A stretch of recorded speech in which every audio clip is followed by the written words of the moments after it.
നമുക്കിന്നൊരു നാടൻ മീൻ കറി വെക്കാം. വളോടിക്കുട്ടിയാണ് കുട്ടീന്. നല്ല മീനാണ് ഇത്. പിന്നെ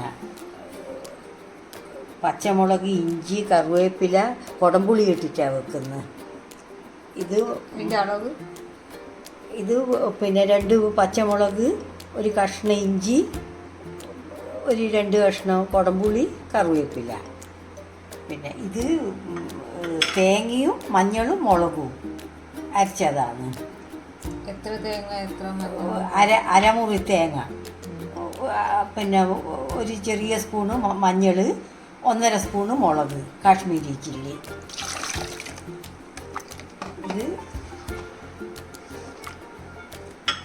ഇതെല്ലാം ഇടുക. മഞ്ഞളും അല്ല പച്ചമുളകും, ഇഞ്ചിയും, കറിവേപ്പിലയും, കുടംപുളിയും എന്നിട്ട് ഇത് ഉപ്പ് ഇട്ടിട്ട് ഇത് തിളച്ച് വരുമ്പം മീനിട്ടാൽ മതി.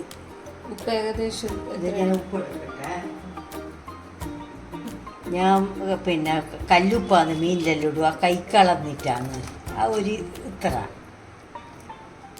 ഇനി ഇത് തിളച്ച് വരുമ്പോൾ മീനിടാം. ഓക്കെ. ഇതിന് അടുപ്പത്ത് സിമ്മിലാണോ അല്ലല്ല മീഡിയത്തിൽ, പിന്നെ ഹൈ ഫ്ലെയിമിൽ വെക്കുക. തിളച്ചാൽ മീഡിയത്തിലാക്കുക.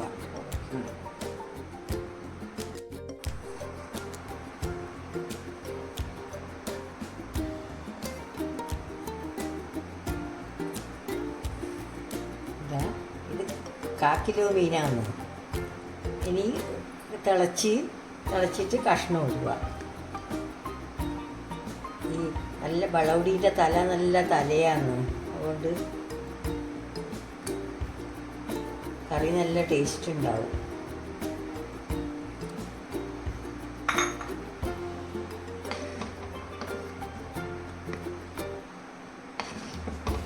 ഇനി ഒരു 10 മിനിറ്റ് മീഡിയത്തിൽ വെച്ചിട്ട് തിളക്കുക ആവുക. അപ്പൊ ഇത് എല്ലാ മീനും ഇങ്ങനെ ചെയ്യാൻ പറ്റുമോ? എല്ലാ മീനും ഇങ്ങനെ ചെയ്യാൻ പറ്റുമോ? എല്ലാ മീനും ഇങ്ങനെയാണ്.